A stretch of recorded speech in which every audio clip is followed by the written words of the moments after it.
네, 들립니다. 화면 공유했는데 혹시 노션 화면 잘 공유되고 있나요? 네,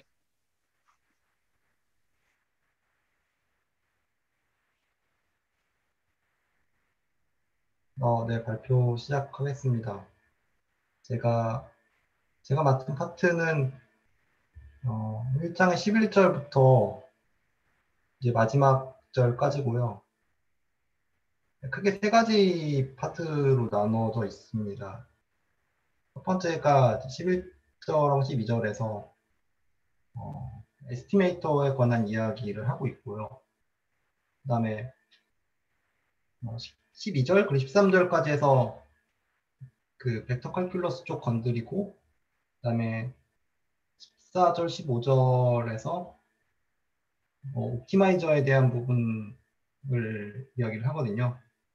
근데 이제 11절하고 16절을 좀 같이 묶일 수 있는 부분이어가지고 한 대 묶어서 먼저 진행을 하려고 합니다.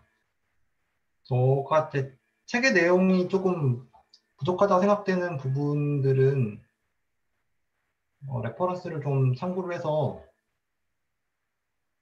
자료를 만들었고요. 책의 내용과 그 노테이션이 조금 다를 수 있습니다. 이 점은 사전에 양해 부탁드리겠습니다.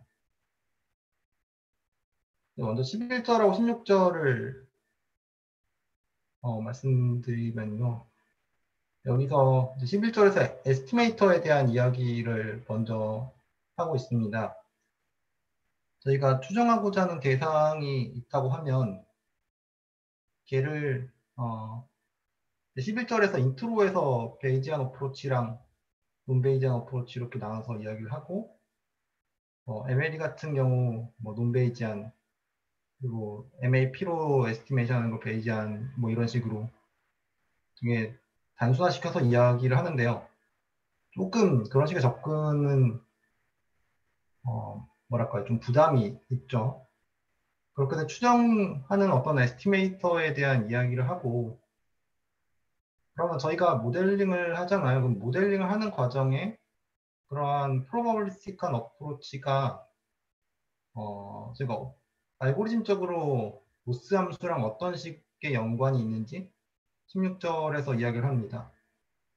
그래서 이거 두 개를 묶어서 이제 어떤 식으로 말씀을 드리려고 하냐면 모델링을 하는 관점을 먼저 말씀을 드리고요. 모델링 하는 과정에서 이제 생각해야 될 부분을 말씀을 드리고 그 관점에서 자연스럽게 이 로스라는 개념이 도입이 아니죠. 로스라는 개념과 어떤 이퀴벌런트한 스테이트먼트로 표현할 수 있거든요. 그거에 대해서 말씀을 드리는 형태로 진행을 하려고 합니다. 기본적으로는 그 비숍 책 많이 참고했고요.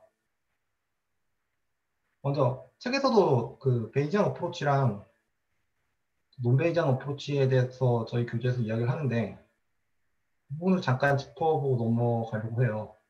베이지안이 뭔지에 대해서 먼저 이제 명확한 디파인은 어렵겠지만 이런 것들이다라고 생각을 하면 자연스럽게 이제 프리컨티스트 관점에 대해서도 생각을 해볼 수가 있을 것 같습니다. 베이지안을 비숍이 바라보는 관점은 언설턴티에 대한 메저링을 하는 그런 관점에서 프로바빌리티를 정의하는 형태로 베이지안 이야기를 하고요. 그런 언설턴티에는 모델이 갖고 있는 어떤 스트럭처라는 이 초이스 문제도 있고 그리고 그 저희가 이제 파라미터 학습의 대상으로 하는 그런 파라미터들이 갖고 있는 언설턴티도 있죠. 그리고 어, 뭐 데이터가 근본적으로 갖고 있는 그런 형태의 노이즈 역시 언설턴티로 생각을 해볼 수가 있습니다. 그럼 이런 형태의 저희가 데이터를 잘 설명할 수 있는 모델 피팅을 한다고 하면 베이지언 관점에서는 이 베이지 룰을 이용해서 베이지 룰과 얘의 그 베이지언 스타티스틱이 갖고 있는 어떤 확률의 근본적인 엑시엄들이 썸하고 프로덕트로 연산을 하잖아요. 이런 식으로 저희가 라이클리후드라는 걸 설계를 하고 라이클리후드라는 함수를 갖고도 뭐 에스티메이션을 할 수 있고 외에 책에서 두 번째로 언급하는 포스테리어를 갖고도 어떤 에스티메이션을 할 수 있다는 식으로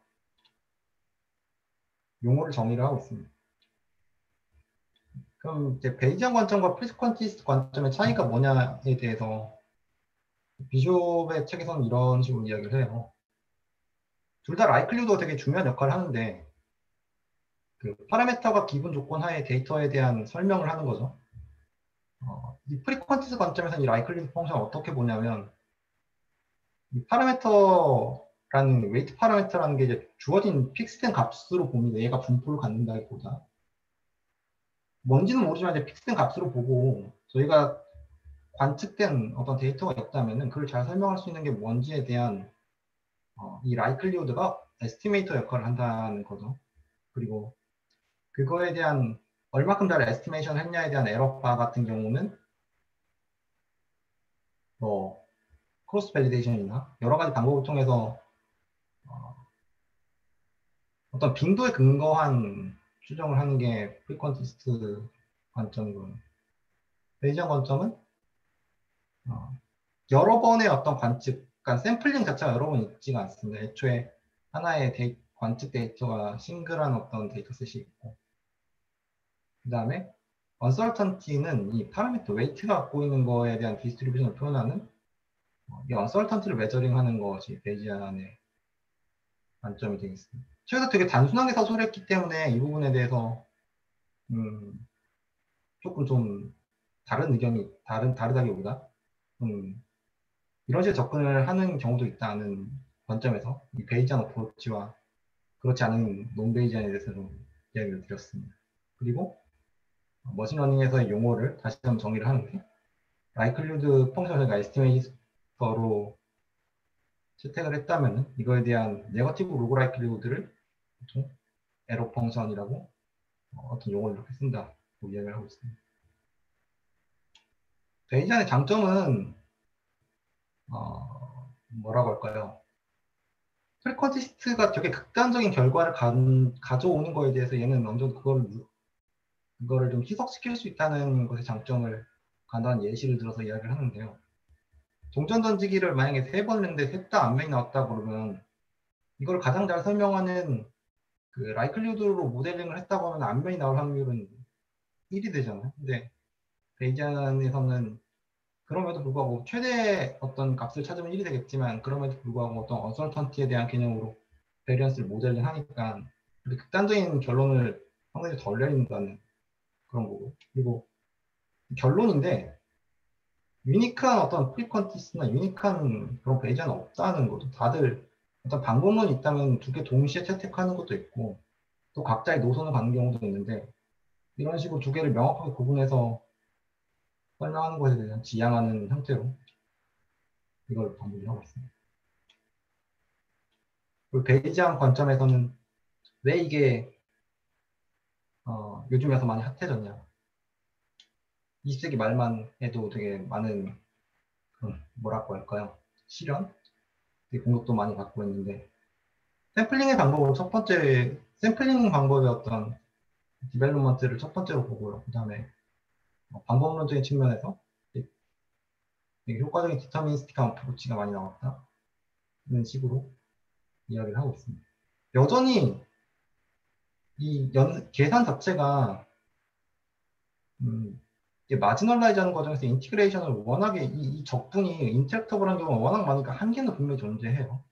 그럼에도 불구하고 우리에게 해석을 가져다 줄 수 있는 게 많다는 측면에서 각광받고 있지 않나 이렇게 책에서 이야기를 하고 있습니다.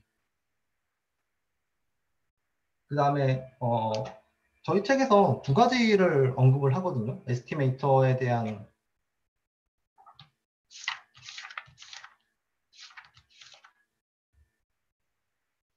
네, 방법적인 측면에서 그 최대 빈도에 관련된 MLE로 에스티메이션 하는 거랑 최대 사후 추정기인 그 MLP로 에스티메이션 하는 이 두 가지 방법에 대해서 접근을 하고 그 대상에 대해서는 컨티뉴어스한 경우는 자연스럽게 그 데이터가 가우시안을 따른다고 가정을 할 수 있죠, 저희가.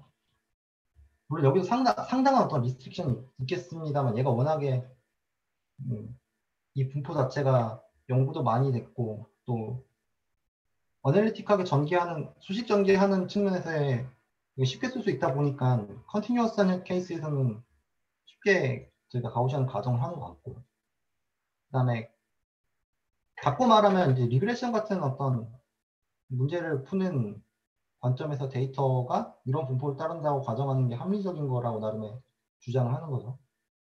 반면에 이제 클래시피케이션 같은 경우는 이제 뒷장에서 나오는데 카테고리컬 데이터의 특징을 가지니까 그 베르노이 바이너리일 경우는 베르노이를 따른다는 식의 가정을 할 수가 있어요. 그 멀티클래스일 때는 멀티노미얼이겠죠. 그러면 이 먼저 가우시안에 대해서 이거를 위에서 살펴봤던 베이지안과 논베이지안 관점에서 보면은 MLE로 에스티메이션 하는 거는 어떤 거냐에 대해서도 책에서는 자세히 나와 서술을 하진 않아요. 그냥 뭐 추정기가 있어가지고 그게 뭐 어떤 식의 결정을 한다, 파라미터를 추정을 할 수 있다는 식으로 하는데 이거에 대한 한번 잠깐 예를 들려고 하고요. 그 다음에 MAP로도 마찬가지로 에스티메이션 할 수 있는데 그게 ML이 그 최대 빈도의 추정기를 할 때랑 어떻게 다른지 그리고 진짜 풀리 베이지한 관점에서 접근하는 거는 또 어떤 식으로 에스티메이션 할 수 있는지에 대해서 말씀을 드리고 그 다음에 비슷한 형태로 베르누이 분포를 가정했을 때도 어떻게 할 수 있다에 대해서 말씀을 드리려고 합니다. 라이클리우드는 이런 식으로 모델링하는 게 분포 데이터에 대한 분포에 대해서만 추정하는 걸 간단하게 생각을 해볼게요. 가우시안 같은 경우는 두 개의 파라미터로 특징 지어줄 수 있죠. 뮤랑 어떤 시그마라는 두 개로 되어 있는 결국 추정해야 될 거는 이 두 개가 대상이 됩니다. 그러면 파라미터 기본 조건 하에 데이터에 대한 이 라이클리 펑션은 데이터 셋이 하나가 주어졌을 때요. 이런 식으로 노말로 모델링을 할 수 있고요. 만약에 이러한 데이터셋이 그 IID 조건 하에서 저희가 다량의 어떤 데이터를 갖고 있다고 하면은 이건 고배 형태로 프로덕션으로 쪼갤 수가 있습니다. 그래서 라이클리드를 데이터 셋이 주어졌다고 하면 이런 식으로 모델링을 할 수가 있어요. 그리고 이제 맥시멈 라이클리드잖아요. 최대 빈도. 그럼 결과적으로 이 라이클리후드를 맥시마이즈 시키는 파라미터가 뭔지에 대해서 찾는 게 저희의 목표입니다. 네. 일단 라이클리후드를 맥시마이즈 시키는 거가 이 데이터를 가장 잘 설명할 수 있는 이 뮤와 시그마 제곱 스퀘어다라고 하는 거에는 의문이 들 수 있어요. 제가 결과적으로는 그거는 이 파라미터가 기본 조건이잖아. 이걸 우리가 알고 있을 때 데이터를 잘 설명하느냐에 대해서는 사실 우리의 관심은 아니거든요. 데이터가 주어졌을 때 파라미터를 찾는 게 관심이지. 그러니까 어떻게 보면은 이제 데이터 기본 조건 하에 파라미터에 대한 모델링은 포스리가 훨씬 더 어떤 에스티메이터로 적합하겠습니다만 그 이유가 저희 책 61페이지 하단부에 결과적으로 그 두 개가 밀접한 관련이 되어 있다. 이런 식으로 설명을 하고 있고 이게 어떤 경우일 때 밀접한지에 대해서 어떤 연관관계가 있는지에 대해서 뒷부분에 설명을 드리겠습니다. 그리고 일반적으로는 당장의 라이클리후드를 맥시마이즈 시키진 않고요. 로그 라이클리후드를 맥시마이즈 시키는 경우가 많습니다. 이게 컨벤셔널한데 두 가지 이유가 있다고 해요. 어떤 이제 매스메티컬한 어널리시스가 훨씬 심플해지고 그 다음에 그 숫자의 스케일 자체가 워낙 크기 때문에 이제 로그를 씌워가지고 언더플로우 할 수 있다는 어떤 측면에서의 두 가지 장점이 있다고 하고 또 이렇게 하고 나면 결과적으로는 저희가 이제 최적화 문제를 푸는 거거든요. 그러면 맥시마이즈 시키는 것보다는 미니마이즈 시키는 게 컨벤셔널 하니까 마이너스를 바꿔서 오브젝트를 네, 네거티브 로그 라이클리후드를 미니마이즈 시키는 문제로 많이 풀게 됩니다. 그런 식으로 쭉 수직 전개를 해보면은 가우시안이 여러분들 다 솔직히 기억하겠지만 로그를 씌우기 전에 쿼드라틱 형태잖아요. E2D 엔스파우에 이런 형태니까 로그를 씌우면은 적어도 X에 대한 포지티브 텀만 남게 되고요.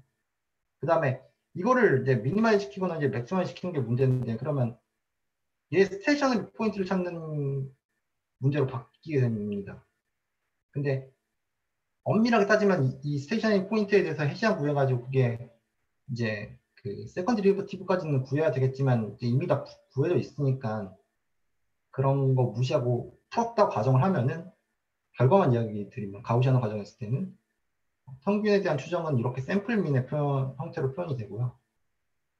시그마 제곱에 대한 추정은 이런 식으로 표현이 됩니다. 그래서 뮤와 시그마 제곱을 맥시멈 라이클리우드 에스티메이션으로 추정을 하면 다음과 같이 추정을 할 수 있다는 게 저희가 이제 뮤라는 파라미터와 시그마 제곱이라는 파라미터를 추정할 때 결론이 되고요. 여기서 이제 X, 뮤와 관련된 되지 않는 텀들은 다 이제 컨스탄트 취급하는 겁니다.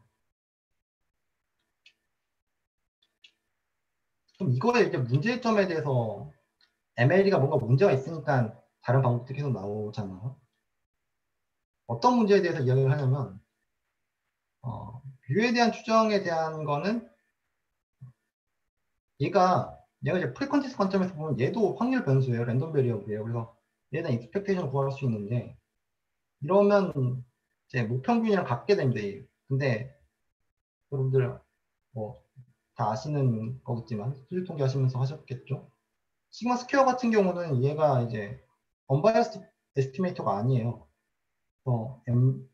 n분의 n-1만큼의 바이어스드는 에스티메이터다 보니까 이거에 대한 이제 시그마 스퀘어에 대한 에스티메이터로 좀 어느 정도 약간 문제가 있죠.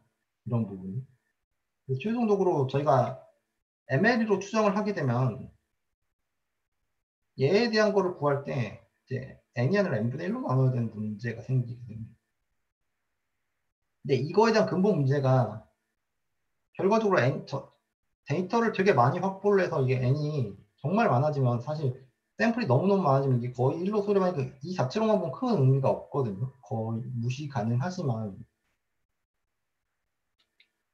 이렇게 단순한 형태의 가우시안의 뮤와 시그마 제곱을 추정하는 게 저희가 머신러닝에서 다루는 문제는 아니지 않습니까? 되게 복잡한 어떤 컴플렉스한 형태의 얘가 아주 복잡한 형태의 함수로 모델링이 될 건데 이때부터는 이런 언바이스드 에스티메이터 쓰지 못한다는 게 상당한 문제가 될 수 있고요. 무엇보다 이거의 근본적인 문제를 이렇게 언바이스드 프로퍼티를 이제 OOP 문제에서 찾고 있습니다.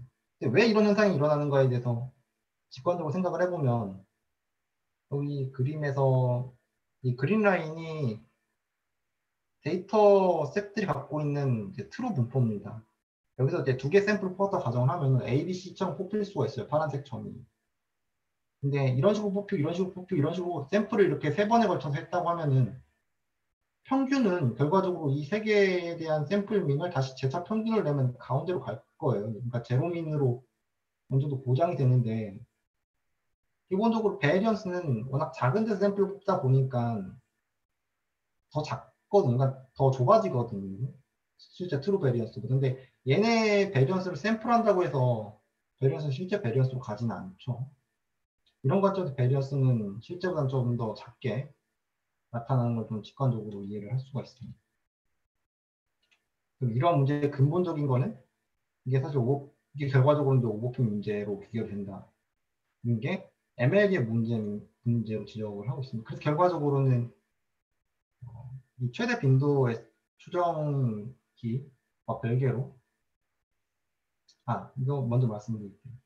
이제 16절에서 다루는 내용인데 제가 확률적으로 모델링을 했어요. 데이터 분포에 대한 걸 가정을 하고 그걸로부터 라이클리후드를 모델링을 해서 그걸 잘 설명하는 파라미터 찾는 에스티메이션을 할 건데 이 과정에서 자연스럽게 알고리즘 관점에서의 에러 펑션이라는 개념을 생각을 해볼 수가 있습니다. 이게 ML일 때는 어떤 식의 의미를 갖고 MAP일 때는 어떤 식으로의 의미를 갖는지에 대해서 생각을 해보면요. 결과적으로는 ML2일 때의 이 라이클리후드에 대한 모델링은 정확하게 그 에러 펑션이랑 일치를 하고요. 에러 펑션에 대한 개념이 도입이 되고요. 그리고 MAP 관점에서의 포스터리얼 맥시마이즈는 레귤라이제이션 텀으로 생각을 해볼 수가 있습니다.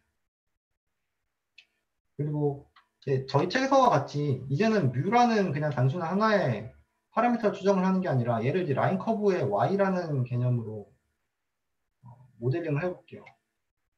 그리고 이 y에 대한 거는 y라는 그런 커브라는 거는 x의 디펜던시를 갖는 펑션이고 그리고 얘를 컨트롤할 수 있는 파라미터로 w라는 게 있습니다. 그럼 이런 식으로 y라는 걸 이용해서 라이클리드를 이제 정기분포로 모델링을 하면 이런 식으로 표현이 될 거예요. x라는 포인트에 대해서 그거에 해당하는 y는 이제 디터미니스틱한 어떤 값을 가질 거고요. 이거 간의 릴레이션은 이제 w에서 컨트롤이 될 거고 얘가 저희가 찾아야 될 대상이 좀 그 에스티메이션 해야 될 대상이죠. 그리고 라이클리드 분포로서의 모델링을 한다는 거는 이게 최대 값을 가질 거예요. 이 점에서 최대 값을 갖고 그러지 않는 거에서도 어느 정도 어떤 언설턴티를 갖기 때문에 여기서 이제 노이즈 프로세스 관점에서 이 베타 인버스라는 게 의미하는 게 그 베리언스의 인버스잖아요. 결과적으로는 이 베타라는 거는 베리언스의 역함 그 역수니까 얘는 이제 프리시전의 역할을 할 거고요.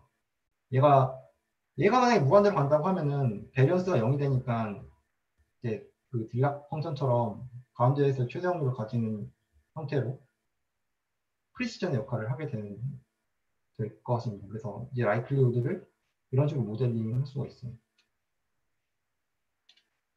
그리고 이 베타에 대해서 조금 더 생각을 해보면 아까 베이지안 관점에서 다양한 언설턴트를 저희가 모델링을 할 수 있잖아요. 이거에 대해서 그 야링가의 박사 페이퍼에 보면은 이 언설턴트를 재차 구분을 해요. 본인의 주장이죠.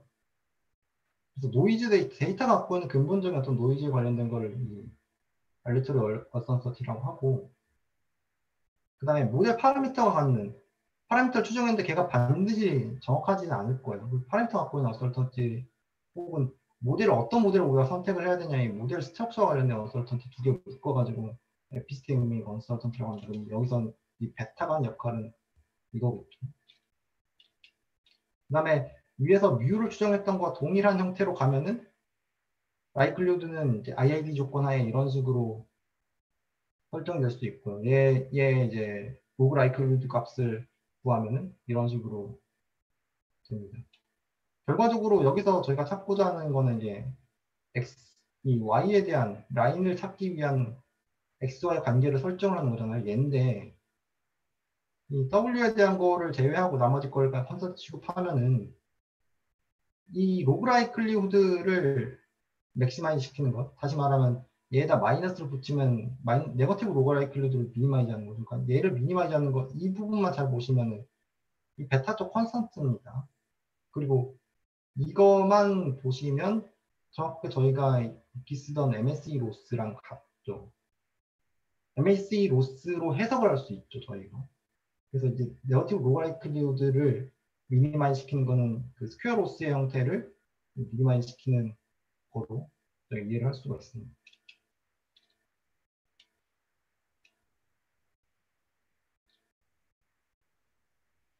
그 다음에 ML의 문제를 여러 가지 언급을 했잖아요. MAP로 접근을 하면 어떻게 될까에 대해 생각을 해볼 수 있는데요. MAP니까 이 P가 포스리어지 않습니까? 그러면 이 포스테리어를 맥시마이즈 시키는 거는 베이즈 룰을 잘 생각을 해보시면 포스테리어는 밑에 노멀라이즈 텀이 있고요. 분모 쪽, 디니미너레이터 쪽, 분자 쪽에는 라이클리우드랑 프라이어의 고배 형태로 되어 있습니다. 결과적으로 이 포스테리어에 대한 정보를 얻기 위해서는 프라이어가 필요하고 라이클리우드만은 안 된다는 거예요.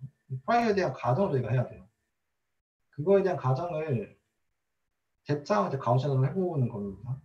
이 웨이트 파라미터라는 애가 결과적 저희가 가정을 한번 해보는 거예요. 정균포를 따르고 제로민의 이 코베런스는 또 여기서 가정이 들어갔는데 알파 인버스에 대해서 컨트롤 된다는 건 얘는 이제 아이소트로픽한 나머지 어퍼랑 로우 쪽 싹 다 0이고 이제 다이거널 톤만 알파 인버스인 형태로 심플한 형태로 이제 모델링을 하는 겁니다.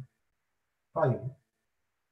그렇게 하고 그럼 제 포스테리어는 이 데이터가 기본 조건 하에 파라미터에 대한 분포인 포스테리어는 밑에 이제 노멀라이즈 텀이 있습니다만 얘는 컨스턴트 취급하고 무시한다고 하면 이제 분자 쪽만 생각했을 때 이 라이클리우드랑 프라이의 고배 형태의 비례를 하게 돼요. 그래서 포스테리어를 맥시마이즈 시키는 거는 그래가지고 이 두 개 곱을 맥시마이즈 시키는 거랑 같게 됩니다. 그러면 MLE 했을 때랑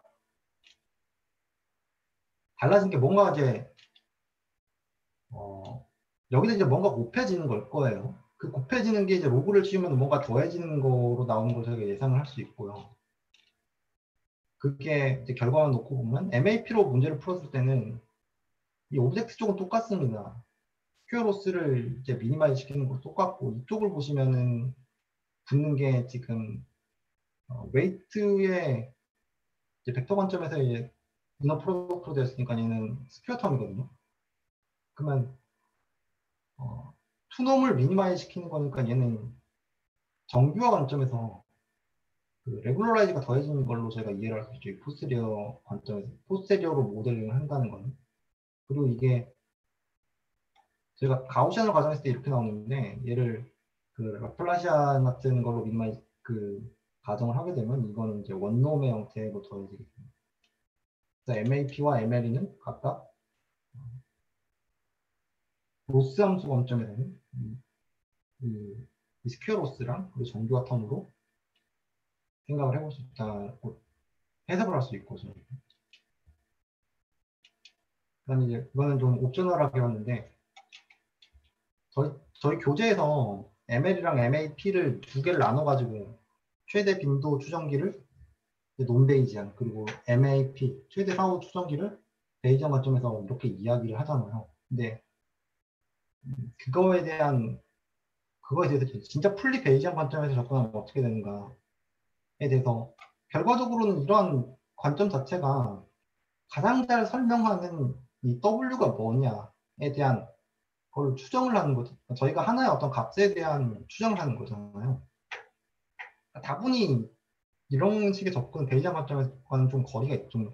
베이지안은 결과적으로 최종적으로 무언가를 설명할 수 있는 가장 베스트 답이 뭐냐가 아니라 걔가 갖고 있는 분포 자체를 모델링 하는 거지 않습니까? 그러면 여기서의 W를 저희가 마지널라이즈에서 없앨 거예요.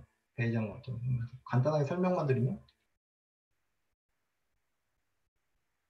결과적으로 찾고자 하는 거는 관측된 데이터 X와 타겟 데이터가 이렇게 주어져 있고 저희가 새로운 데이터가 들어왔어요. 그래서 X로부터 이 T라는 새로운 타겟이 어떤 식으로 분포를 가질까에 대한 이 프레딕티브 디스트리뷰션을 모델링 할 건데 얘는 이제 베이즐 롤에 가면 이 W가 기본 조건에 가 있는 경우랑 이쪽에 있는 거를 두 개 곱하면은 사라지죠. 곱한 다음에 이제 마지널라이즈를 하면 사라지게 되죠. 왜냐하면 얘가 곱해지면 조인트가 될 거고 조인트에 대해서 특정 변수에 대해서 접근하는 형태니까. 이런 식으로 접근을 해서 얘를 없애는 형태로 이 분포 자체를 구하는 게 베이지안이고요. 베이지안 접근이라고 책에서 이야기를 하고요. 이 과정에서 저희가 이 프라이어를 도입할 때도 그렇고 이 라이클리후 텀을 도입할 때도 그렇고 여기서는 베타라는 어떤 노이즈를 컨트롤하기 위한 베타가 도입됐고 얘는 이거에 대한 이제 아이소트로픽한 코베런스 파트를 설정하기 위해서 알파라는 게 도입됐잖아요. 이 알파와 베타는 일단은 주어져 있다고 가정을 하고 문제를 풉니다. 푼다고 하면은 결과가 이 두 개가 각각 가우시안을 모델링을 했기 때문에 두 개의 가우시안에 대한 이 적분은 저희가 컨볼루션을 연산으로 할 수 있어요.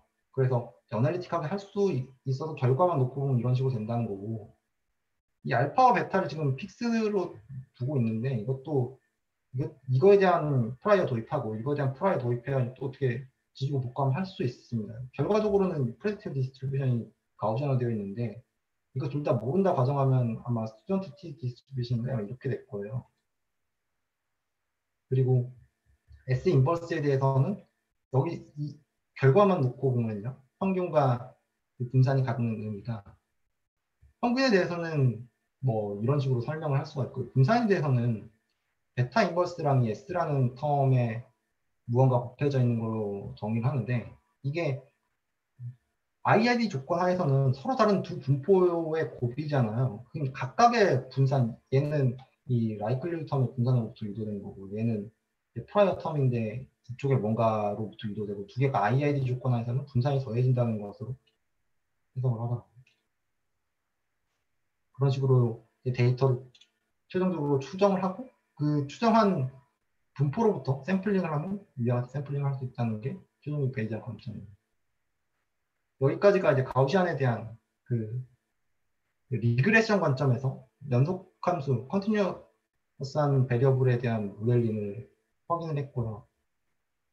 베르노이 관점에서 하면은 얘는 결과 여러분들이 잘 알고 계시는 이렇게 했을 때의 로스 함수가 가지는 의미는 크로스 엔트로피가 될 겁니다. 근데 그게 엔트로피에 대한 부분은 아마 지난주에 설명한 걸로 알고 있습니다. 그래서 이 위의 결과도 가우시안 하던 거와 동일하게 논리 전개는 진행이 되고요. MLE 결과만 간단하게 보면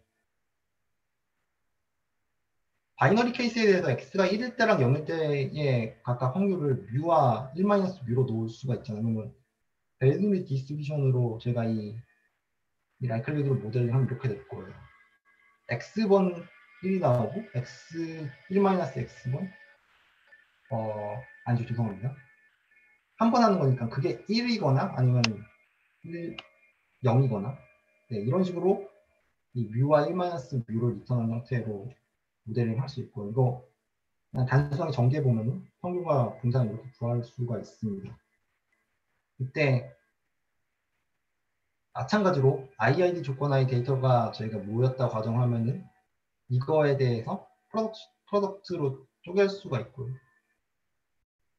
그렇게 되면 이제 라이클리드 이렇게 모델링이 됩니다.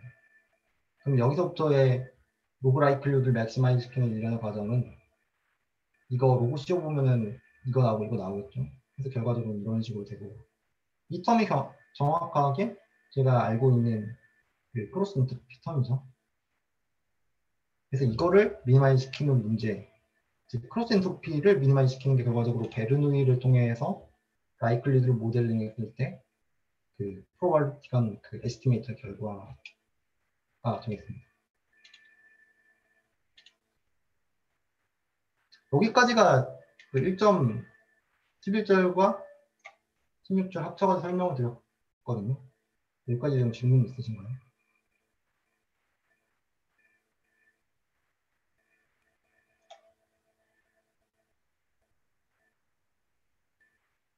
죄송합니다. 이제 맞네요.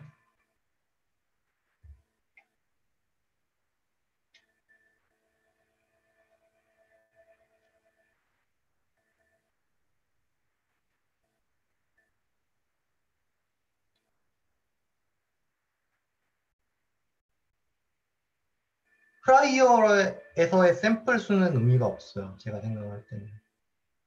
샘플 수가 의미가 있는 거는 라이클리우드가 프로덕트 형태로 표현이 되잖아요. 그렇게 됐을 때의 의미가 있을 것 같고, 프라이어의 디멘전은 샘플이 갖고 있는 x가 갖고 있는 그 차원에 해당하는 거고, 거기서의 프로덕션 형태로 표현되지는 않습니다. 그래서 두 가지의 어떤 가중치를 비교를 할 때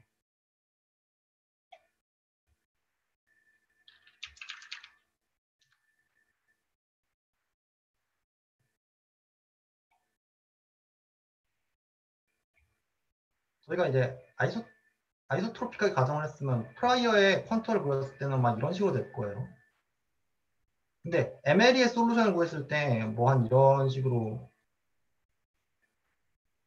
있다고 하면은 저희가 하이퍼 파라메터로 도입했던 알파랑 베타가 결과적으로 알파분의 베타의 텀으로 이게 그 가중치를 설정하는 의미가 될 수는 있거든요. 근데 이게 만약에 뮤 ML 그 ML로 추정하는 뮤가 만약에 이런 지점을 갖는다고 하면은 프라이어만을 갖고 MAP 솔루션을 구했을 때는 여기랑 이그젝틀리 취하게 되는 게 데이터 포인트의 영향도가 커짐에 따라서 이 좌표는 점차 이 컨토가 만나는 이 지점이요. 점차 이쪽으로 가게 돼요. 그거는 이제 데이터의 개수에 그때부터는 의존을 할 수 있을 것 같고요. 근데 프라이어 텀은 그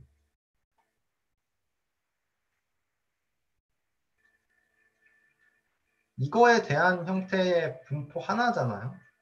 반면에 라이클리 같은 경우는 프로덕트가 있잖아요. 이거의 어떤 노말의 형태니까. 근데 얘가 가지고 있는 디멘전은 X의 디멘전일 거예요. 몇 바이 몇 행렬이냐에 대한 관점에서 얘도 그렇고요. 그거가 갖는 의미랑 데이터의 개수랑 갖는 의미는 다른 거라고 생각을 해요.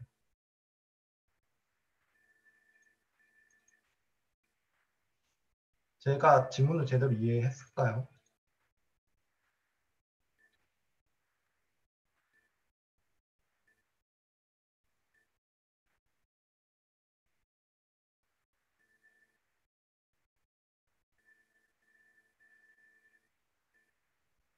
잘못 이해한 것 같네요. 죄송합니다. 혹시 이거 설명해 줄 수 있나요? 프라이어와 포스테리어의 동등한 관계를 어떤 식으로 이해하신 건지?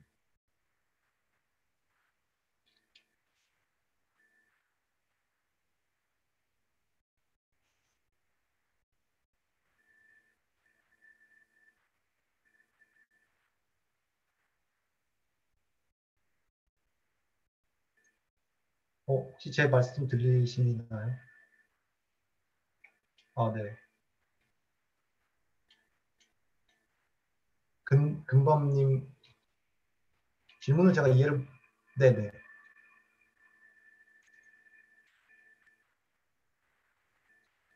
샘플수 관련 있어요. 라이클리후드의 영향도를 측정할 때 관련 있습니다.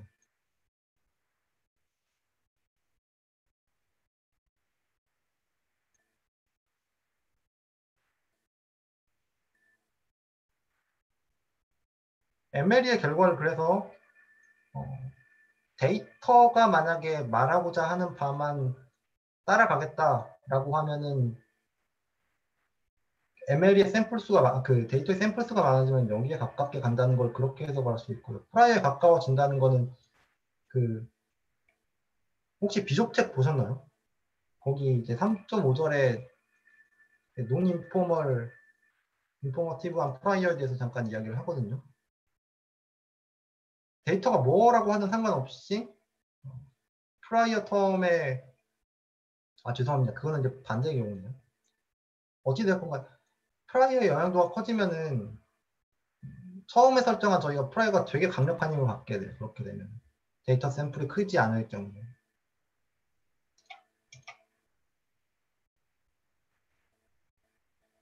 답이 되셨을까요? 네. 다른 내용 있으실까요?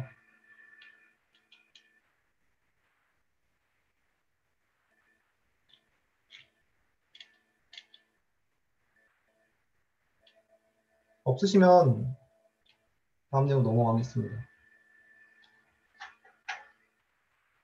다음에 다루는 게 12절하고 13절인데 12절 이 벡터 칼큘러스에 대한 내용은 다분히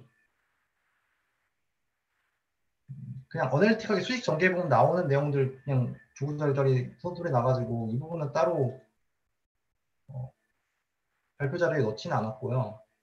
이 툴레스키 디컴포지션에 대해서만 간단하게 이거는 좀 언급을 하고 넘어가려고 해요.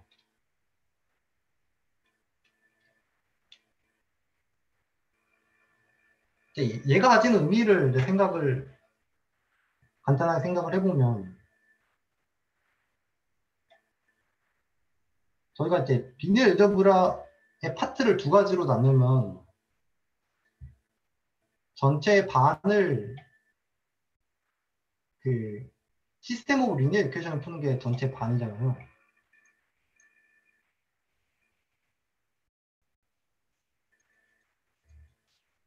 이거에 대한 이야기가 리니어 일제브 전체 반이고, 나머지 하나가 이제 아이겐밸류 프로블럼이 됩니다. 근데 여기서 이제 그 툴레스키 컴포지션이라는 게 어떤 A라는 매트릭스가 만약에 파지티브 대피인 조건이 돼요. 그러면 얘를 어떠한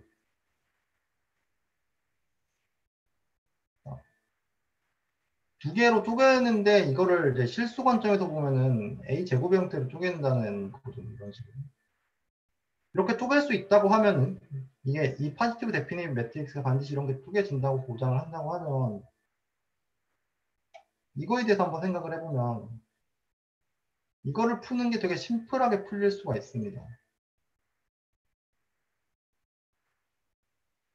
첫 번째는 얘를 이제 y라고 생각하면은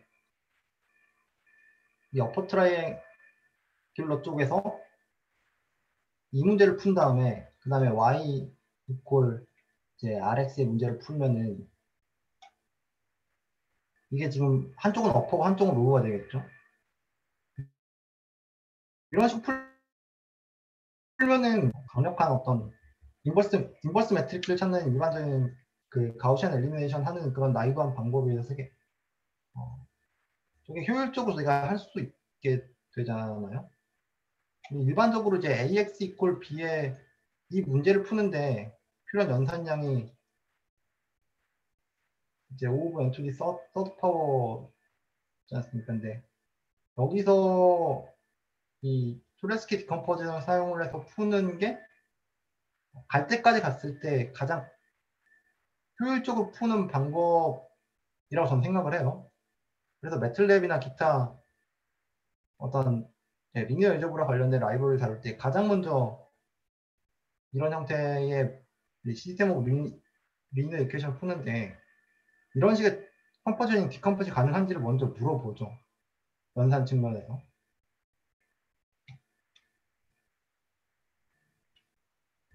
얘가 갖는 의미를 간단하게 생각을 해보면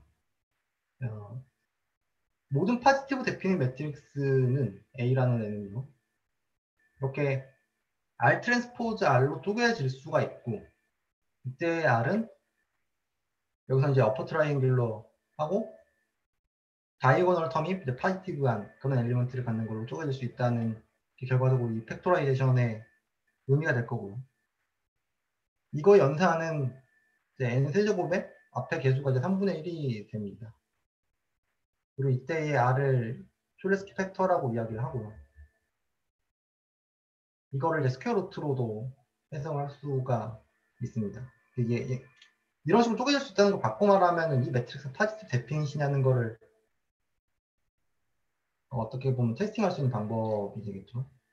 알고리즘은 되게 간단해요. 먼저 만약에 이런 A라는 매트릭스가 파지티브 데피니 매트릭스라고 하면은 좌측 상단에 있는 얘랑 나머지 걸로 이제 분리를 합니다. 그리고 이런 식으로 쪼개질 수 있다고 가정을 하고 이 두 개를 이제 확률곱으로 전개를 하면 이런 식으로 전개가 되거든요. 그럼 첫 번째 얘를 비교를 해보면은 이, 이 다이거널 텀의 가장 위에 있는 얘 스퀘어가 이거가 되기 때문에 이거는 여기서 이 R11 값은 되게 쉽게 찾을 수 있고요. 그 다음에 이거랑 비교를 해보면은 이 값은 이거를 R11으로 나눈 걸로 역시 마찬가지로 쉽게 찾을 수 있습니다. 그리고 나머지 것에 대해서는 기존에 있던 여기서 우리가 찾은 이거랑 이거에 대해서 트랜스포즈하고 이걸 곱한 거를 빼준 형태로 얘를 찾는 형태로 이제 이 다음에 이제 리컬시브하게 할 수가 있죠. 근데 여기 생각을 해보는 게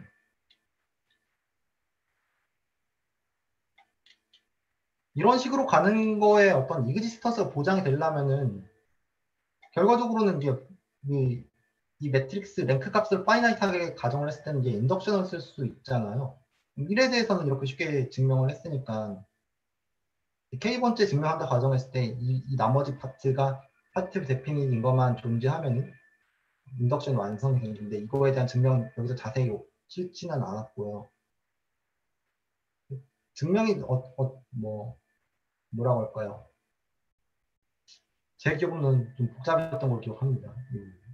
어찌되었건 간에 이거에 이런 형태의 디컴퍼전 익스텐션, 익지스턴스가 보장이 된다는 거고요. 이런 식의 디컴퍼전이 갖는 의미는 이와 같이 쪼개질 수 있다면은 아까처럼 이제 어떤 트라이앵글러 매트릭스 곱하기 y 이퀄 b를 푸는 방법과 반대로 푸는 방법에 대한 두 가지를 하는 게 그냥 단순하게 가우시안 엘리미네이션으로 했을 때의 이 연산에 비하면은 반 이상으로 줄어든다는 그런 측면에서 강점이 있고요. 그리고 이제 그램 매트릭스 같은 거 생각을 해보면은 그 싱귤러 밸류 디컴퍼전 할 때도 처음 시작은 A 트랜스포즈 A라는 애가 파지티브 대핀인 걸로부터 시작을 하잖아요. 그래서 이 B 트랜스포즈 B라는 게 어떤 형태, 심지어 스퀘어 매트릭스가 아닌 경우에도 이런 형태가 파지티브 데피닛이 보장이 되니까 예로부터 아이겐티 컴퍼전을 하면은 아이겐티 컴퍼전을 해서 거기다 루트를 씌우면 싱귤러 디컴퍼전이 될 거고요. 그럼 얘에 대해서 촐레스키 이 팩토라이제이션이 갖는 의미는 에 대해서 잠깐 생각을 해보면 이런 식으로 접근을 하면은 제가 디컴퍼전을 푸는 방법이 두 가지 다 가능해요. 하나는 기본적인 그 이펙터 R 트랜스포즈랑 R을 위 알고리즘처럼 그냥 계산을 하는 거고요. 두 번째는 QR 디컴퍼전으로 하나를 그 뭐였죠? 하나가 오소고널 매트릭스였나? 나머지 하나가 그 트라이앵글 매트릭스였나요? 이런 식으로 QR로 쪼갠 다음에 걔에 대해서 이런 식으로 펼치는 게 보장이 된다는 측면에서 이제 두 가지 방법이 있다는 것이 이제 그램 매트릭스의 이 디컴포지션의 특징이 되고 QR과 만약에 그 촐레스키를 비교를 해본다고 하면 훨씬 더 안전한 뭐라고 할까요? 스테이블한 거가 QR 디컴포지션 훨씬 더 스테이블합니다.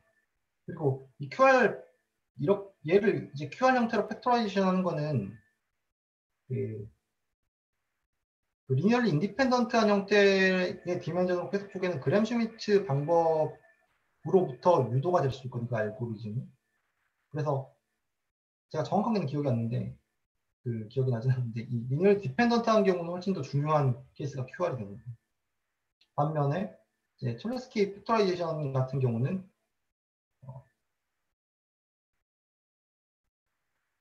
여기서 이게 왜 나왔죠? 아까 보다가 갑자기 생각이 안 났는데 어찌됐건 간에 이 m by n에서 m이 로우 개수거든요.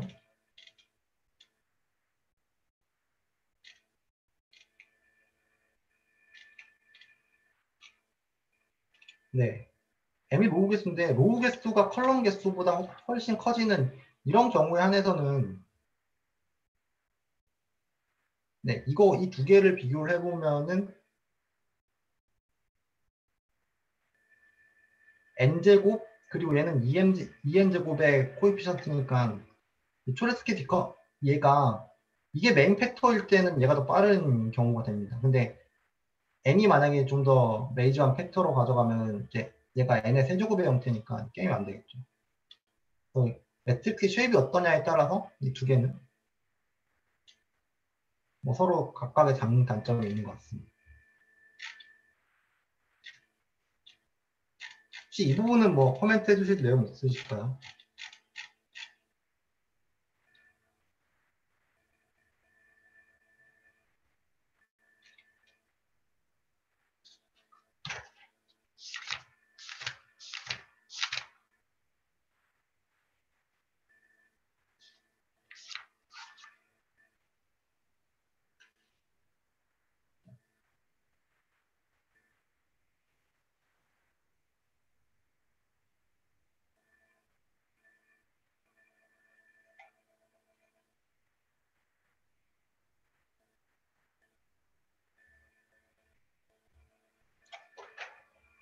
저희 진도반 할 때도 느꼈는데 이렇게 모니터를 보면서 혼자 떠드는 게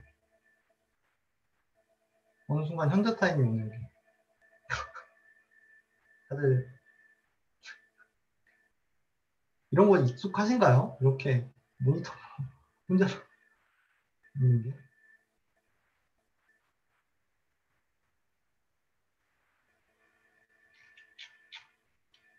네, 그럼 다음 14절, 15절 넘어가려고 하는데, 이게 그 제가 오늘 회사에서 좀 급하게 작성을 하다 보니까 회사에 작성한 내용을 그 클라우드 밖으로 빼지 못했어요. 그래서 이건 노션으로 작성하지 못했고요.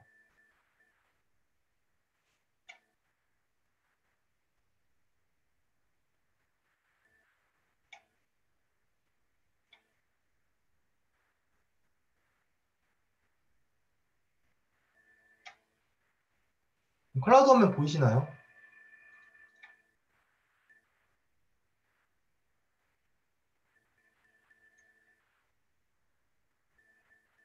경사하강법 14단, 아, 네, 보이시나요? 그러면, 네, 이 경사하강법하고 이거에 대한 개선에 대한 마지막 부분 발표하겠습니다. 이것도 제가 어, 회사에서 업무시고 약플을 하다 보니까 주소가 없을 수 있어요. 사전에 양해 부탁드립니다. 그 보이드 책 기본으로 보면서 참고해서 했고요. 먼저 이 옵티미제이션 문제에 대한 이 솔버에 대해서 한번 생각을 해볼게요. 기본적으로 저희가 뉴럴 네트워크 기반으로 무언가를 최적화한다고 하면은 익히 않은 어떤 형태든 심플한 형태의 모델링 어떤 방법은 다 어렵습니다. 뉴럴 네트워크가 기본적으로 파라미터 개수도 많고요. 컴백스가 보장이 되지도 않고요. 그런 측면에서 어떤 클로즈 폼으로 어널리틱하게 전개하는 어떤 방법이 있다고 하면은 좋겠습니다. 그럴 가능성이 거의 없죠. 그래서 기본적으로 뉴럴 네트워크를 옵티마이즈 하는 데는 기본적으로 이터레이션 기반의 방법을 생각을 해볼 수밖에 없고, 이거는 그 딥러닝의 발전과 거의 비슷한 시기에 나름의 어떤 방법론들이 많이 만들어지는 것 같아요. 그래서 이 경사하강법이라는 이 그레디언트 디센트의 기본을 생각을 해보면, 이 그레디언트라는 것이 결국 결과적으로는 방향성을 의미를 하겠죠. 그 옵티멀 포인트가 있는 곳에 방향성을 의미를 할 거고, 데이터의 개수가 결과적으로는 중요해지는데 그 개수에 대한 부분을 어떤 식으로 컨트롤하느냐에 따라서 하나 넣느냐, 전체 잡느냐, 아니면은 이제 스토캐스틱한 샘플링 기반으로 하느냐, 아니면 중간에 몇 개만 때려 넣느냐 이런 식으로 뭐 하게 되는데, 여러분들 다 잘 아시는 스토캐스틱 그레디언트나 아니면 배치나 아니면 미니 배치 뭐 이런 모든 거 다 해서요. 그거가 갖는 트레이드 오프가 있습니다.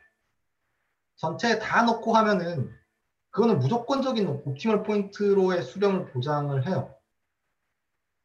옵티멀 포인트, 정확하게 스테이셔너리 포인트가 되겠죠. 컨벡스가 아닌 경우는.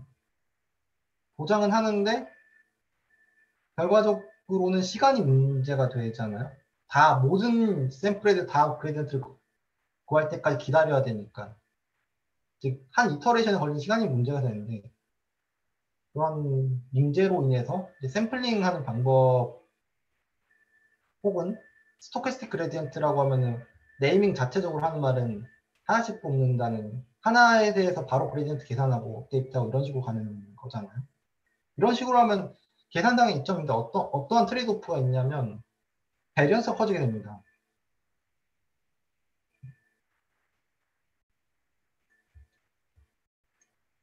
저희가 어떤 데이터 분포를 이런 형태의 데이터 분포를 갖고 있는데 이거를 다 해서 최종적인 어떤 계산을 하는 이런 형태에 대비해서 만약에 샘플을 했는데 이렇게 잘 뽑혔으면 상관이 없어요. 그런데 전체를 대변하지 못하는 수가 있잖아요. 이런 데서 뽑히고 뭐 이런 데서 뽑히고.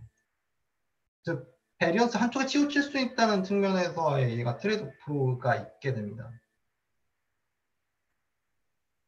그래서 한동안이라면 상당히 옛날이죠. 한 14년쯤 그러니까 아담이 나온 게 2014년이잖아요. 그때 즈음으로 해서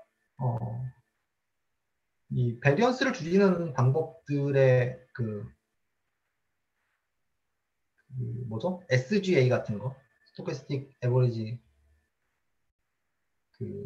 네, 그레디언트 이런 같은 베리언스를 줄이는 거나 아니면 또 다른 형태의 뭐 접근 방법에서 저희가 메인으로 다룰 거는 모멘텀이나 이렇게 누적시키는 방법의 문제점 그리고 그에 대한 개선이 에버리지 자꾸 용어 생각이 안 나네요. 예, 무빙 에버리지 같은 방법으로 아담이 도입이 되기도 했고요.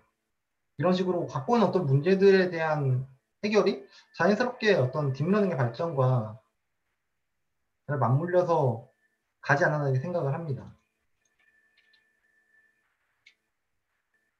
이 부분은 제가 두서 없이 만들어서 그냥 네, 저도 조금 새로울 수 있으니까 양해를 부탁드릴게요. 그레디언트 디센트의 정의는 네, 여기서는 이제 스무스 컨베스라는 것을 정의를 했는데 이게 그 정의에서 나오는 부분이라서 첫 도입 부분이기 때문에 이렇게 한 거고 사실은 컨벡스 조건이 아니어도 충분하게 로컬 옵티멈으로 갈 수는 있습니다. 이 알고리즘 자체가. 근데 일단 첫 도입 부분이라서 이걸 이렇게 생각을 해볼게요. 컨벡스 조건에서. 이때 이제 그레디언트 디센트라는 알고리즘이라는 거는 옵티멀 포인트를 X 스타라고 하고 그 밸류를 F 스타라고 한다면 얘를 미니마이즈 시키는 이 이터레이션 알고리즘이라는 거는 각 스텝별로 스텝 사이즈라는 게 있고요. 그 다음에 이제 그 F라는 거에 그레디언트를 구해서 이전 스텝에서의 그레디언트 값만큼을 여기다 업데이트하는 형태로 다음 스텝 값을 구할 수 있는 이런 형태의 알고리즘을 의미를 합니다. 이제 이런 형태가 가능한 이유는 그러니까 이런 형태가 적절한 방향성을 제시한다는 것을 받아들일 수 있는 이유는 저희 교재에서는 이제 퍼스트 오더까지만 테일러 익스펜션을 하는데 여기 강의에서는 세컨 오더까지 이야기를 해요. 근데 세컨 오더의 이 파트가 해시안이거든요. 근데 해시안 파트를 원어브 2분의 t로 치환할 수 있다는 거를 이제 프록시멀 텀이라고 해서 이제 가능하게 하는데 이런 식으로 이제 쿼드라틱 형태의 문제로 어프록시메이션을 했을 때 얘를 푸는 과정이 결과적으로 이거가 되거든요. 자세한 증명은 여기서는 다루지는 않겠습니다만 그래서 이제 기하학적인 의미를 보면은 어떤 쿼드라틱 형태의 이 포인트를 근사를 한 다음에 이 쿼드라틱 형태의 이 값에서 미니멈 포인트를 찾는 거예요. 그러면 이때 여기가 되겠죠. 이때 여기서 x와 여기서 x 간의 차이 그게 방향성이 될 거고 여기로 가는 방향성이 결과적으로는 이 유니버셜한 f라는 거에 컨버전스 방향을 의미한다는 게 되겠습니다.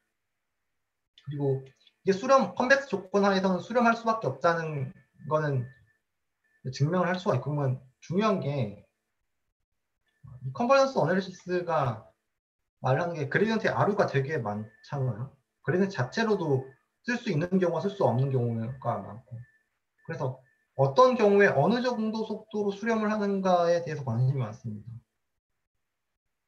여기서는 조금 더 이런 식의 어널리시스를 할 때 보니까 조금 더 스트롱한 조건에서 이런 정도의 연산량을 가진다. 근데 이게 조금 더 완화될 때 어떤 식으로 가진다는 거를 언급을 하거든요. 그래서 기본적으로는 이 F 그레디언트가 립시 컨티뉴어스 한 거를 가정을 깔고 갑니다. 얘는 이제 유니폼보다 좀 더 스트롱하죠. 입실론 될 때 아예 필요 없이 이런 형태의 부등식이 만족을 하니까. 얘가 보장을 하는 게 이 해시안의 바운디드까지 보장을 할 수 있어요. 죄송합니다. 어퍼 바운드까지 보장을 할 수가 있어요. 제 기억으로는. 여기서 이제 스트롱 컨벡스 조건까지 하면 로우 바운드 뭐가 나오거든요. 근데 이런 조건 하에서 하고자 하는 말이 뭐냐면은 저희가 어떤 K번째 스텝에 도달했을 때의 F랑 옵티멀 포인트 간의 이 차이는 네, 결과적으로 이제 K분의 2만큼의 뭔가 바운디드가 되게 되는데, 얘가 이제 재차 X와 그 현재 있는 X 포인트랑 옵티멀 X 포인트의 차이에 대한 함수로 다시 바뀔 수가 있거든요. 그래서 이 부분이 결과적으로는 이 둘의 차이를 줄이기 위한 스텝에 비례하게 됩니다. 그래서 이 컨버전스 레이트는 기본적인 그레디언트에서는 스텝 사이즈를 K로 뒀을 때 원 오브 K의 형태의 컨버전스 레이트를 갖게 되고요. 스트롱 컨벡스 조건이 하나 더 추가가 되면 이게 원 오브 K였는데 어떤 임의 R에 대해서 R의 K승만큼으로 조금 더 빨라지게 됩니다. 스트롱 컨벡스 조건이 있으면. 이런 형태의 그레디언트의 장점과 단점에 대해서 이야기를 정리를 해보면 아이디어가 심플하고요. 이터레이션이 속도는 전체 속도는 빠르다고 보장할 수는 없지만 각각의 이터레이션 연산은 꽤 익스펜시브하지 않다는 게 장점이 되고요.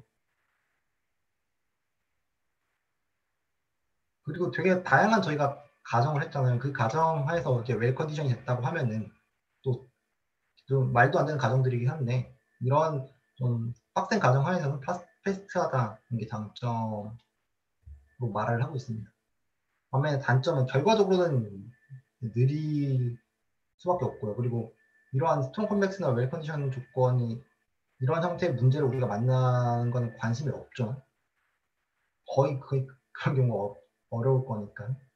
그리고 무엇보다 그레디언트 값을 구하는 관점에서 이제 디퍼런셔블 하지 않는 펑션에 대해서 다루기 어려운데 이거에 대해서는 뭐 나중에 서브 그레디언트나 어떤 프록시멀 그레디언트 같은 방법을 통해서 충분히 그레디언트의 바운더리 안으로 바운디드 시킬 수 있는 다양한 방법들이 있어. 사실 이거는 중요한 거는 아니죠. 당장에 저희가 듀얼레토크를 쓴다고 가정을 했을 때 만만한 액티베이션 펑션 렐루만 쓰지 않는데 렐루만 보더라도 미분 가능하지 않죠. 그러니까 미분 가능하지 않은 그런 펑션에 대해서 충분히 수렴을 보장할 수 있는 알고리즘은 그레디언트 근방에 많이 있다. 이게 되겠습니다. 컨벡스하지 않는 경우는 결과적으로는 로컬한 어떤 옵티멈 포인트를 찾아갈 거예요. 이렇게가 이제 기본적인 그레디언트에 대한 내용이고, 다음으로 이제 책의 흐름을 그대로 따라가 보면 배치에 대해 설명을 하고 스토캐스틱 그레디언트에 대해 설명을 해요. 용어에 대해서는 배치라는 거를 그 모든 데이터 다 썼을 때 풀로 했던 거를 배치라고 했던 걸로 기억하고, 잠시만요.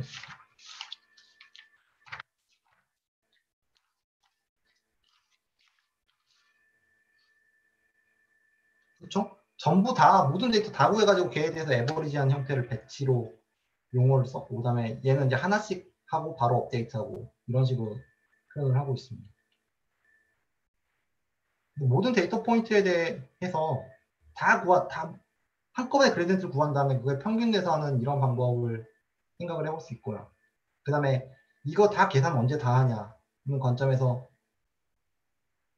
어떤 샘플링에 기반한 IK라는 인덱스를 갖는 얘에 대해서만 한번 하고 바로 업데이트하고 이런 식으로 스토키스틱한 그레디언트를 생각을 해볼 수 있습니다. 여기서의 이 샘플링 방법은 랜덤을 뽑을 수도 있고요. 유니폼하게.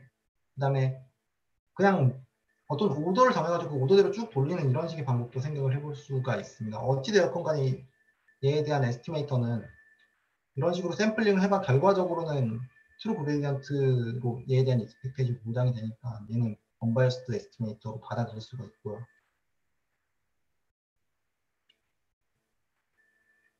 근데 SDG를 쓰면은 얘의 어필이 뭐냐면 펑션 개수에 인디펜던트하다는 이터레이션 코스트가요. 그리고 이제 메모리 사용 관점에서의 세이빙이 크다. 이게 어필이라고 합니다. 이그젠프로 넘어가겠습니다. 그 다음에 저희가 15장에서 다룰 내용이긴 한데 얘가 갖고 있는 근본적인 문제가 있잖아요. 스텝 사이즈라는 애가. 근데 이걸 어떤 식으로 접근해서 죄송합니다. 이게 가끔 클라우드가 죽을 때가 있어요. 어쨌든. 예. 이 스텝 사이즈를 SDG에서는 그냥 픽스하게 고정을 시켜놓지 않고 줄이는 게 조금 더 자명하다는 거를 그걸 예시를 들어서 표현을 하거든요.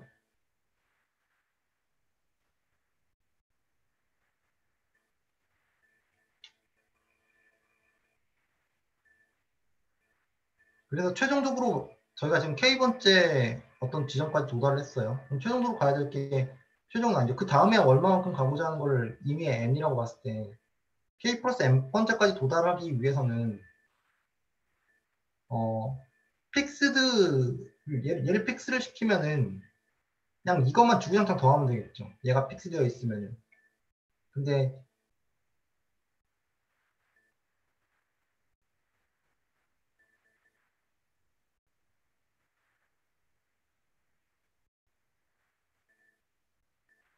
이런 식으로 하는 게 이제 그 스토캐스틱 그레디언트를 했을 때 방법이고요.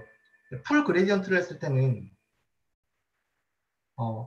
하나씩만 이동하는 상태로 얘가 정답이 돼야 되는 겁니다. 얘는 이제 수령이 보장이 되는 애니까 풀 그레디언트. 근데 얘와 얘의 차이가 이렇게 되는데 얘가 만약에 t라는 그 스텝 사이즈가 컨스턴트가 되면은 이게 이 둘의 차이가 제로로 가지 않거든요. 이 스토캐스틱한 그레디언트 방법이 얘로 결국에는 가야 되는데 그러지 않기 때문에 결과도 그런 문제 생기기 때문에 얘를 점점 줄여가자는 게 결과적으로는 SD 스텝입니다.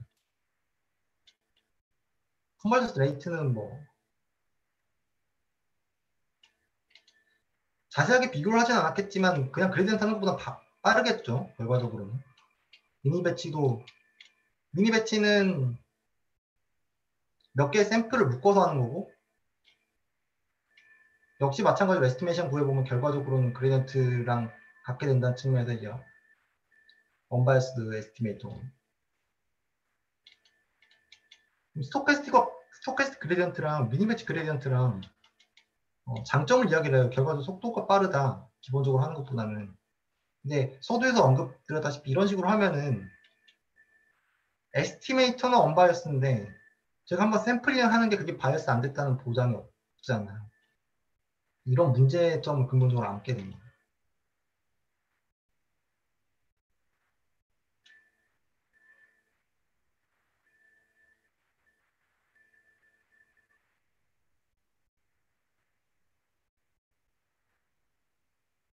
이거는 연산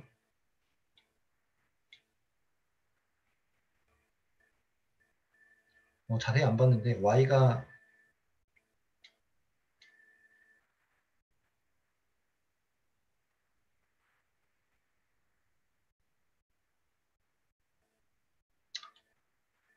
죄송합니다. 이거 제가 심플하게 생각했는데 여기서 각 이터레이션에 해당하는 연산이 다르거든요. 얘가 가장 많을 거고 얘가 들어가는 데이터가 가장 적을 거고 중간중간이거든요. 그래서 이 이터레이션에 해당하는 Y값을 좀 다시 봐야 될 것 같은데 이거는 일단 스킵하겠습니다. 제가 이 부분 좀 자세히 안 봤어가지고. 그래서 14장까지 해서 그레디언트에 대한 대략적인 내용을 봤고요. 그 다음에 이거에 대한 개선을 저희가 다루잖아요. 어떤 식으로 개선을 했냐에 대해서 SDD라는 거가 갖고 있는 근본적인 문제 중에 이제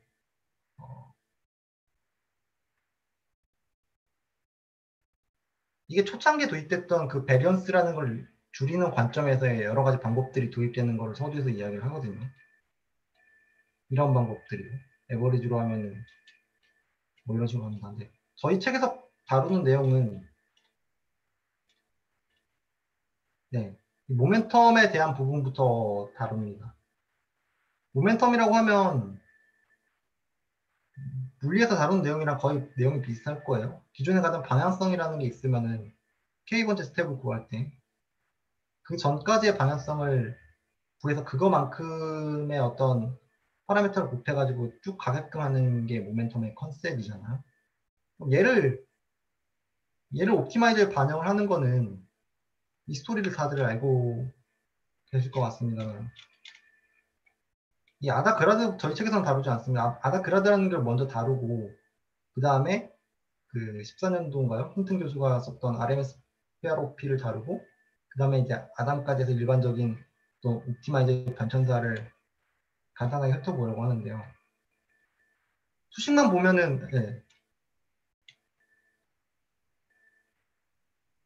크게 모멘텀의 개념하고 여기에 누적시키는 히스토리에 대한 개념만 간단하게 설명을 드리고 마무리를 하겠습니다. 모멘텀에 대한 개념은 저희가 새로운 업데이트를 할 때 기본적으로는 여기 이 V에 해당하는 게 이 그레디언트와 얘의 이 그레디언트의 비율을 조정하는 이 레이트, 이 런닝 레이트 두 개 곱을 원래는 일반적인 그레디언트로 쓰잖아요. 근데 이전에 누적되어 있던 거를 더한 값, 누적이라고 하면 됩니다. 이전 값을 알파만큼을 더해서 그 방향으로 좀 더 가게끔 더한 거랑 그리고 그레디언트의 합을 업데이트 값으로 사용하는 게 이게 모멘텀의 개념이죠. 그리고 이제 아다 그라드는 어떤 식으로 접근을 했냐면 저희가 찾아야 될 업데이트해야 될 파라미터를 그 벡터 노테이션 쓰면 이제 라지 W로 생각을 할 수가 있습니다. 그리고 W라는 애가 되게 다양한 애들이 있는데 상대적으로 많이 변화가 큰 애들이 실제 옵티멀 포인트에 많이 가까이 갔겠죠. 근데 걔들 대비해서 변화량이 작은 애들은 상대적으로 가야 될 만큼을 많이 못 가게 됩니다. 이렇게 변화량이 작은 애들이 실제 옵티멀 포인트로 가지 못하는 거는 그 스텝 사이즈가 점점 작아지게 하다 보니까 나중에 그레디언트 학습이 좀 지속이 되면은 그레디언트 값이 유효하지 않을 정도로 작아져 버리게 되면 더 이상의 옵티멀 포인트 가지 못하는 문제가 생기잖아요. 그럼 서로 다른 파라미터 간의 학습률에서의 차이를 보이게 됩니다. 그걸 어떤 식으로 계산을 했냐면 웨이트 되는 양을요. 기존에 이거 이제 엘리먼트 와이즈 프로덕트 하겠다는 거 중에 이거를 결과적으로는 단순하게 이제 1D 벡터로 본다고 하면 얘는 이너 프로덕트에서 이제 스퀘어 형태가 되잖아요. 매트릭스 형태지만 이것 그냥 스퀘어 형태로 보시면 될 것 같아요. 무조건 이제 어떤 파지티브 값이 나온다는 측면에서. 근데 H라는 거에다가 기존의 것에다가 이렇게 현재 그리던트 값을 계속 누적시키는 형태로 H가 표현이 될 거예요.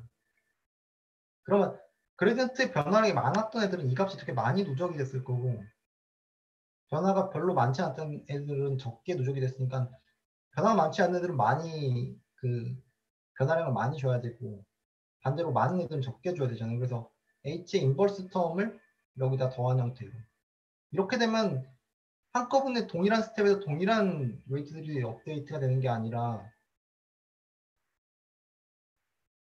웨이트 값이 서로 다르게 업데이트가 되니까 진짜 어댑티브한 어떤 웨이트라고 볼 수가 있죠. 이런 식으로 아다크라드라는 것을 도입하고요. 그 다음에 이렇게 하면 또 문제가 이게 진짜 업데이트가 돼야 되는데 계속 끝도 없이 누적이 되다 보니까 이게 아예 0으로 가서 더 이상 이제 업데이트가 안 되는 그런 문제가 생기게 됩니다. 그래서 이제 RNS PROP라는 힌튼 교수가 제안을 했죠. 페이퍼에서. 얘가 이제 어떤 식으로 누적을 시키냐면 이제 무빙 에버리지 측면에서 H 인버스가 있고 이러한 어떤 스퀘어 텀이 있다고 하면은 기존에는 여기다가 이걸 계속 더한 형태였잖아요. 근데 이 둘의 컨비네이션으로 합을 했다는 거는 어느 정도 얘를 좀 죽이는 효과도 있고 얘의 발언권을 주겠다는 거죠. 바로 이전 스텝에서의 H가 이런 식으로 하면 얘가 끝없이 이제 커지는 거는 어느 정도 보완한 형태의 에버리지 평균에 어느 정도 근사하게끔 보완을 할 수가 있습니다. 이제 아담이라는 애가 나왔죠. 14년도에. 현재에도 기본적인 텐서나 파이토치 같은 프레임워크에서 잘 구현이 되어 있고 또 얘 아류작들도 많이 현재 프레임워크상에 API로 올라가 있습니다. 아담의 식을 보면은 여기서 두 가지 변수가 있는데요. 하나가 그레디언트가 이제 G로 표현이 되고요. M이라는 거와 VT와 MT라는 애가 두 가지가 있어요. 여기서 M이 처음에 다뤘던 저희가 여기서 다뤘던 이제 V에 해당하는 모멘텀의 개념입니다. 그리고 여기서의 M이라는 애가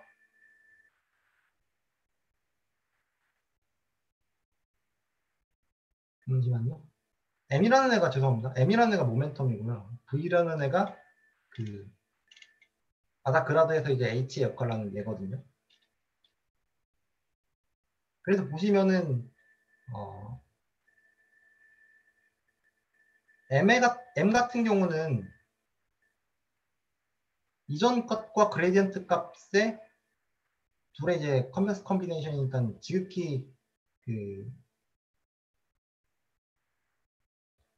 에버리지를 하면서 계속 이제 누적이 되는 형태로 M이라는 애가 뭔가가 더해질 거고요. V라는 애는 이제 스퀘어 텀이니까 아까 여기서 이제 엘리먼트와즈 프로덕트라는 얘의 역할을 하는 거잖아요. 그레디언트의 제곱의 형태니까. 그래서 그레디언트의 제곱의 형태로 계속 누적이 되는데 그럼에도 불구하고 어느 정도 이전 것도 발언권을 가지게끔 이런 식으로 해서 결과적으로의 이제 세타의 업데이트를 보면은 분자 쪽에 이제 모멘텀에 해당하는 텀이 있고 분모 쪽에 제차 이 루트 H에 해당하는 루트 VT가 있습니다. 이 0이 되지 말라는 측면에서 엡실론을 더해주는데요. 한 0, 10의 마이너스 한 6승 정도 되는 애들을 6승에서 8승 정도 되는 애를 더해줬던 걸로 기억을 합니다. 얘가 그 아담의 메인 컨트리뷰션이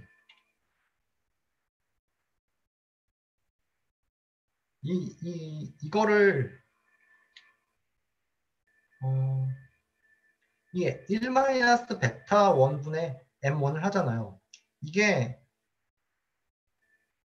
RMS PROP에서는 어떤 문제가 있었냐면 얘가 싹 다 0으로 바이어스 되는 그런 문제가 있었거든요. 근데 이렇게 해주면 이제 바이어스를 어느 정도 커렉션 시킬 수가 있습니다. 이렇게 하면 간단하게 1일 때랑 2일 때만 계산을 해보면 1일 때는 1-베타분의 M1이 되고 M1이 위에 거잖아요. 그럼 위에 거로 각각 쪼갤 수가 있습니다. 현재는 이제 M1이 0일 거기 때문에 그냥 그레디언트 G 값만 남게 돼요. 이제 2부터는 얘를 각각 쪼갠 값이 각각 자기 말을 하게 되거든요. 그래서 어느 정도 평균의 근사하게 10대 1 정도 되잖아요. 그래서 그레디언트 값을 어느 정도 조절하면서 얘가 계속 발언권을 계속 자기만 갖는 일을 어느 정도 보완하는 그런 바이어스의 커렉션 역할을 하는 텀으로 이 두 개가 있게 됩니다. 업데이트는 이런 식으로 하게 됩니다. 14장, 15장 발표는 여기까지인데 코멘트 해주실 부분이 있으실까요?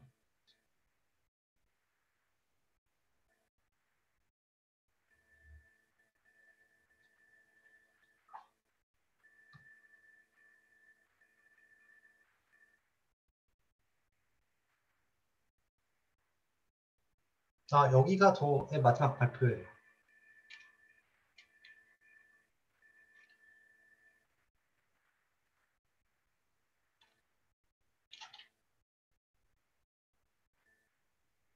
네.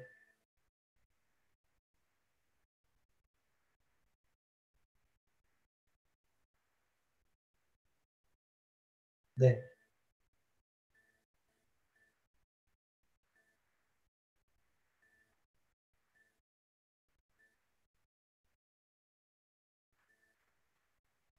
이터레이션 기반으로 하는 어떤 최적화를 하는 머신러닝 기법을 사용할 수 있겠죠.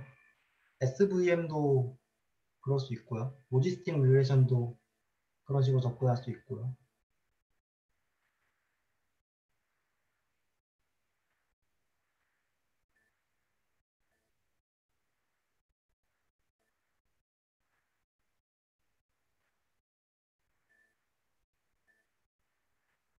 네, 감사합니다.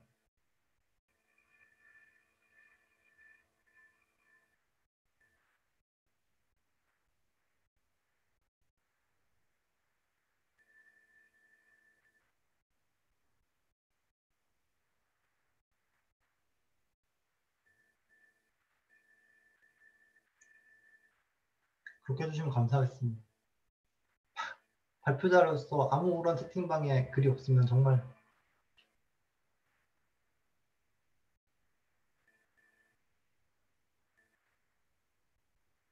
앞부분의 경우는 비숍 책이랑 머피 책도 같이 봤고요. 이, 이 에스티메이터 부분이요. 그리고 이거는 클래스키 디컴퍼전은 이제 트렌 교수님 거.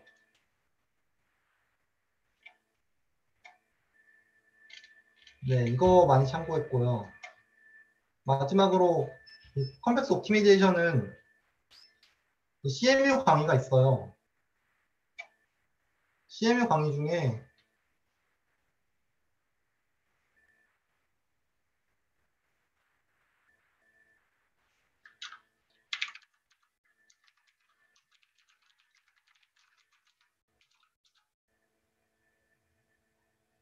이게 작년 가을 학기거든요. 여기서 이거랑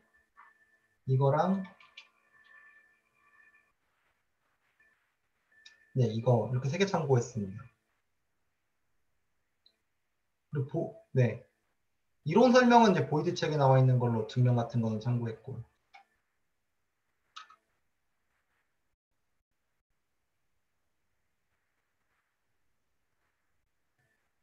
네, 모듀에서 그거 만든 거 있어요. 그거를 보지는 않았습니다.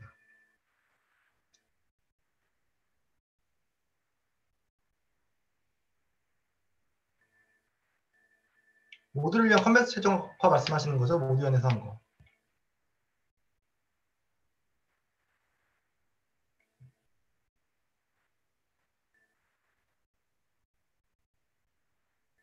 아, 정말 죄송합니다. 말씀해 주셔서. 이게 끝으로 지금 그레디언트 디센스랑 이거에 대한 이제 개선된 알고리즘에서 마지막 아담까지 다뤘잖아요. 근데 이 아담이 이렇게 이론적으로 보면은 여러 가지 문제도 개선을 한 것 같고 최적화 잘할 것 같고 뭐 뛰어난 알고리즘이라고 말을 하는데 저희 교재에서 이게 그러니까 주어진 트레인 셋에 대해서 얼마나 충분히 피팅을 시키느냐 관점과 별개로 머신러닝의 관점은 언신 데이터에 대한 제너럴라이제이션 능력을 보잖아요. 근데 이거에 대해서는 그레디언트 디센트 방법이 조금 더 낫다는 식의 연구가 있어. 이거를 오늘 발표에 서브 역할을 해주셨던 델루나님이 자료 조사를 해주셨거든요. 이게 저희 교재 76페이지에 중간 부분에 논문에 대한 소개가 있고요. 그 논문에 대한 요약 자료를 이렇게 적어서 주셨습니다. 이거 궁금하신 분들은 참조하시거나 아니면 질문 있으시면 지금 델루나님께 질문해 주세요.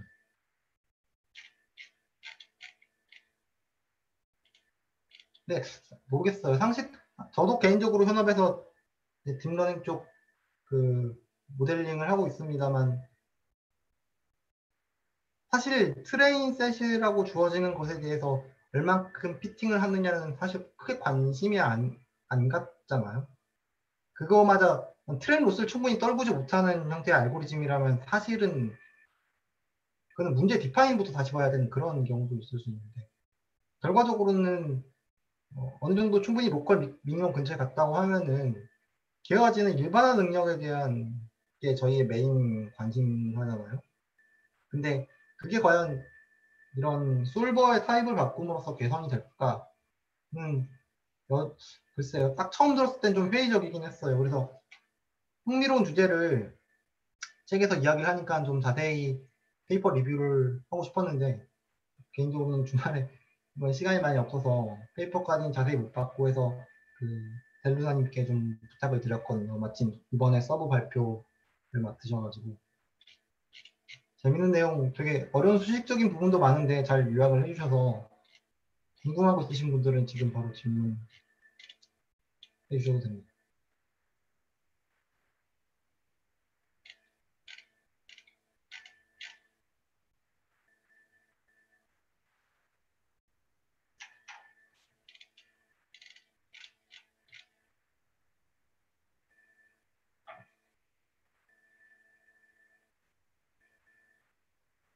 어, 개인적으로는 발표, 마지막에 제 발표 끝나고 간단하게 논문 내용 리뷰하는 거 설명을 부탁드렸는데 수영님하고 똑같은 말씀하셨어요. 부담 되신다고.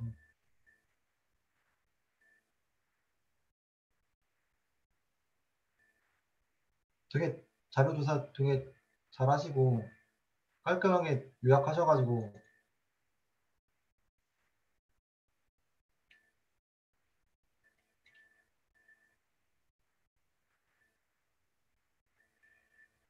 추가 답변 부탁드릴게요. 그 델루나님 블로그인가요? 이 기타브.